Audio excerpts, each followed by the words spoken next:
दोस्तों, आप लोगों ने बहुत सारे ऐसे वीडियो देखे होंगे जिसमें आपको ये जानकारी दी जा रही थी कि अब सीएसपी को अपने टू फैक्टर ऑथेंटिकेशन के लिए चार्ज पे करना पड़ेगा। और ये जो चार्ज था वो 94 पैसे था। लेकिन इस पर मैंने अभी तक कोई भी वीडियो इसलिए नहीं बनाया था क्योंकि इस पर ज़्यादा डिटेल जानकारी नहीं आ रही थी कि कब लगेगा पैसा, कितना लगेगा और क्यों लगेगा।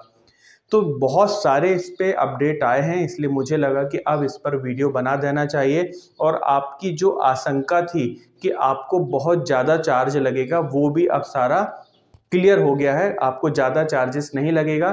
क्या क्या चार्जेस लगेगा, क्यों लग रहा है, वो सारा कुछ हम जानेंगे। जनरली मैंने बहुत सारे ऐसे वीडियो देखे थे जिनमें चार्ज लगने की जानकारी दी थी, और वहाँ पर हमको कमेंट जो पढ़ने को मिले तो मुझे लगा कि रिटेलर भाई पूरा जो नाराज़गी है वो जाहिर कर रहे हैं एनपीसीआई या बैंकों के ऊपर, जबकि ये चार्ज जो है वो एनपीसीआई, बैंक या आरबीआई नहीं वसूल रहा है। तो टोटल ये चार्ज कौन वसूल रहा है, किस प्रकार से लगेगा, और आगे एईपीएस के अलावा किन सेक्टर में इस प्रकार का चार्जेस लगेगा, वो सारा का सारा कुछ हम इस वीडियो में समझेंगे। थोड़ा सा वीडियो लंबा हो सकता है, लेकिन मुझे लगता है कि अगर आप ये पूरा वीडियो सुन लेंगे तो आधार सर्विसेज से संबंधित आपके बहुत सारे कॉन्सेप्ट क्लियर हो जाएंगे। जो एईपीएस वाला चार्ज है 2FA का, वो हम वीडियो के सेकेंड हाफ में क्लियर करेंगे। अभी हम जो यूआईडी के चार्जेस हैं उनके बारे में बात करते हैं। जैसा कि आप लोग जानते होंगे कि जब आज से लगभग 12-13 साल से पहले की बात है, जब आधार बनना धीरे धीरे स्टार्ट हुआ था, उस समय तक ये टोटल फ्री था। फिर आपने देखा होगा कि चाइल्ड एनरोलमेंट अभी फ्री है, लेकिन नया आधार कार्ड बनने में चार्जेस लगने लगे। फिर नया आधार कार्ड भी कई जगह तो बंद कर दिया गया कि अब नहीं बनेगा, लेकिन अपडेशन पे इस पे चार्ज रखे गए हैं। तो यूआईडी ये जो फैसिलिटी दे रहा है, मतलब आधार बनाने की लाखों ट्रांजैक्शन पर डे हो रहे हैं, उनके माध्यम से केवाईसियाँ कंप्लीट हो रही हैं, तो यूआईडी को यहाँ पर क्या मिल रहा है? तो यहाँ ये जो चार्जेस हैं वो यूआईडी की तरफ से लगा रहे हैं। बहुत सारे ऐसे सेक्टर हैं, आप देखते हैं हम एईपीएस करते हैं, हम पैन कार्ड बनाते हैं, हम ड्राइविंग लाइसेंस बनवाने जाते हैं, हम ऑनलाइन कोई फॉर्म भरते हैं, कहीं समग्र की केवाईसी करते हैं। तो हर जगह आपका आधार से मिलान होता है, आधार से उसकी केवाईसी होती है। बैंक अकाउंट आप ओपन करवाने जाते हैं, लोन लेने के लिए जाते हैं, स्कूल कॉलेज में एडमिशन लेते हैं, तो हर जगह आधार से वेरिफिकेशन होता है। आधार को इसके लिए टेक्नोलॉजी डेवलप करनी पड़ती है, सर्वर मैनेज करने पड़ते हैं, उनके अपने कर्मचारी हैं। लेकिन सोर्स ऑफ इनकम क्या है? अभी तक देखा जाए तो गवर्नमेंट ही इसका पूरा पैसा दे रही थी, लेकिन अब यहाँ पर यूआईडी की सर्विसेज जो भी प्राइवेट या गवर्नमेंट सेक्टर यूज़ करना चाहते हैं, उनको उसके लिए कुछ पे करना पड़ेगा। पुराने सर्कुलर में तो ये बहुत ज़्यादा अमाउंट था, जो कि हम आपके लिए बहुत ज़्यादा महंगा हो जाता। लेकिन अभी मोटा मोटा अगर हम देखें तो तीन प्रकार के यहाँ पे चार्जेस लगेंगे और 3 प्रकार की सर्विसेज यहाँ पे लगेंगी। सबसे पहले आप जानते होंगे कि जब हम कहीं पर केवाईसी करते हैं, केवाईसी की मैं अभी बात कर रहा हूँ, तो जब आप अंगूठा लगाते हैं और सामने वाले की, मतलब जिसका भी अंगूठा लग रहा है, उसकी फ़ोटो आ जाती है, उसका नाम, डेट ऑफ बर्थ, एड्रेस, सारी चीज़ें आ जाती हैं, तो इसको केवाईसी कहा जाता है। तो यूआईडी का कहना यह है कि जब भी इस प्रकार का कोई केवाईसी ट्रांजैक्शन होगा यूआईडी के माध्यम से, आधार के माध्यम से, तो वो वहाँ पर 3 रुपये का चार्ज वसूल करेगा, प्लस उस पर 18% जीएसटी होगा। अगर हम बात करें यहाँ पर कि जब हम अंगूठा मैच करने की बात करते हैं, जैसा एईपीएस में अपन करते हैं और हम बोलते हैं कि फिंगर मैच खा रहा है या नहीं खा रहा, मैच खा रहा नहीं खा रहा, तो इसको यस या नो ट्रांजैक्शन कहा जाता है। यदि यहाँ पर यस और नो की बात करनी, मतलब जैसे मान लीजिए मेरा नाम सुशील मोदी और मैं यहाँ पर अंगूठा अपना लगा रहा हूँ, तो यहाँ पर मेरा मैच हुआ या नहीं हुआ, केवल इतनी ही बात करनी है। वहाँ पर कहीं मेरी फोटो नहीं आ रही, मेरा नाम नहीं आ रहा, डेट ऑफ बर्थ, एड्रेस नहीं आ रहा है, केवल ऑथेंटिकेशन हो रहा है, तो इसमें यूआईडी 50 पैसे यहाँ पर वसूलेगी, प्लस जीएसटी वसूलेगी।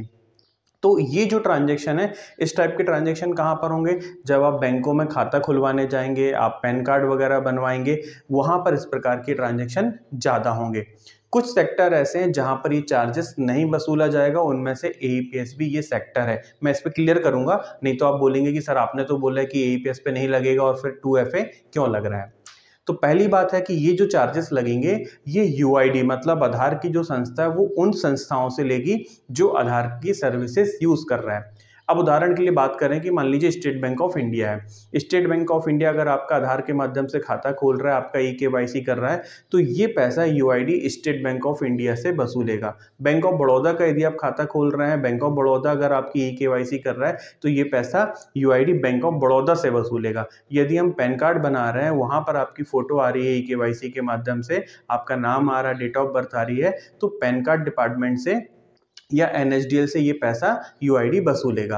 अब वो बात की बात है कि ये बैंक खुद ये पैसा दें या फिर कहीं ना कहीं कस्टमर पर इसका भार डालें और कस्टमर से वो पैसा वसूलें।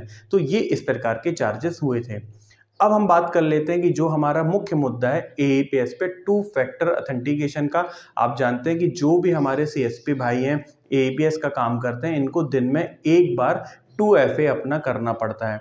तो यहाँ पर ये चार्जेस हर ट्रांजैक्शन पे नहीं लगेगा, केवल एक ट्रांजैक्शन पे लगेगा। जब आप पहली बार 2FA यहाँ पर करोगे, आप दिन में कभी भी सुबह दोपहर शाम को अपनी आईडी जब ओपन करेंगे और वहाँ पर यदि 2FA वाला ऑथेंटिकेशन करेंगे, तब आपको ये पैसा लगेगा। लेकिन यहाँ पर 50 पैसे की जगह आपको 80 पैसे प्लस टैक्स मिला के 94 पैसे लगेंगे।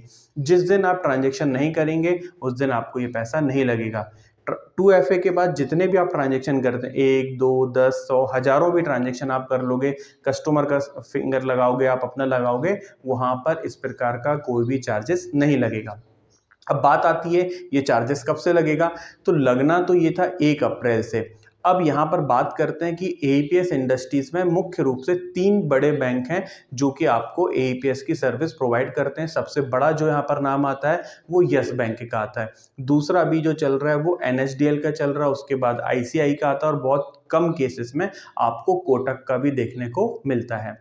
जहां तक हमारी अभी जानकारी है कि यस बैंक की तरफ से अभी तक इस प्रकार का चार्जेस लगाने की बात नहीं आई है। वो यूआईडी से बात कर रहा है इस चार्जेस को खत्म या कम करने की। लेकिन एनएसडीएल की तरफ से ये क्लियर हो गया है कि एनएसडीएल 16 अप्रैल 2024 से ये 2 फैक्टर ऑथेंटिकेशन का चार्ज वसूलने लगेगा। अब बात करते हैं ये एनएसडीएल ले रहा, तो किन किन कंपनियों की आईडी पर फर्क पड़ेगा। जिन जिन कंपनियों में एनएसडीएल के माध्यम से पैसा विड्रॉल होता है, मैं किसी कंपनी के साथ भेदभाव ना हो, पक्षपात ना हो, इसलिए कंपनी का नाम नहीं ले रहा हूं। आप जो भी कंपनी की आईडी चलाते हैं, आप वहां पर देख सकते हो कि आपकी जो केवाईसी है, या सॉरी माफी चाहूंगा, केवाईसी वर्ड नहीं यूज करना था, जो पैसा विड्रॉल हो रहा है वो पावर बाय किस बैंक के माध्यम से हो रहा है। यदि आपकी कंपनी एनएसडीएल के माध्यम से पैसा विड्रॉल कर रही है तो 100% एनएसडीएल आपका चार्ज 16 तारीख से काटने लगेगा। आईसीआई या यस बैंक होगा तो हाल फिलहाल में चूंकि उनकी तरफ से अपडेट नहीं है तो संभवतः उनका चार्ज अभी नहीं कटेगा। लेकिन यदि ये चार्ज डिले नहीं होता है, कम नहीं होता है, तो हर बैंक ये काटेगा। और उम्मीद करते हैं कि 16 तारीख के बाद लगभग सभी बैंकों की ये स्थिति क्लियर हो जाएगी। तो ये तो क्लियर है कि चार्ज आपको लगना है, लेकिन सबसे बड़ी और अच्छी बात यह है कि हर ट्रांजैक्शन पे नहीं लगेगा। नहीं तो मान लीजिए दिन के आप 20 ट्रांजैक्शन करते तो आपको 17-18 रुपए का जो चार्ज लगता है उतनी आपकी कमाई नहीं होती और वो चार्ज लग जाता। अब लगभग 94 रुपए भी जो लग रहा है, कहीं ना कहीं आपके ऊपर बर्डन है, लेकिन चूंकि गवर्नमेंट ने इस प्रकार की व्यवस्था की है, यूआईडी की व्यवस्था की हुई है, तो मजबूरन हमको वो चार्ज पे करना पड़ेगा। आशा करते हैं कि हमारी ये विश्वसनीय जानकारी आपके काम की होगी, आपको कहीं ना कहीं हेल्प करेगी। इसलिए आप इस वीडियो को लाइक करिएगा। अगर आपके कुछ ग्रुप बने हैं तो वहाँ पर इसको शेयर करिएगा। चैनल पर यदि आप पहली बार आए हैं तो हमारे चैनल को सब्सक्राइब करिएगा।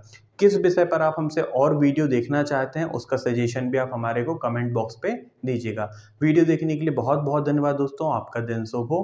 वंदे मातरम। जय हिंद।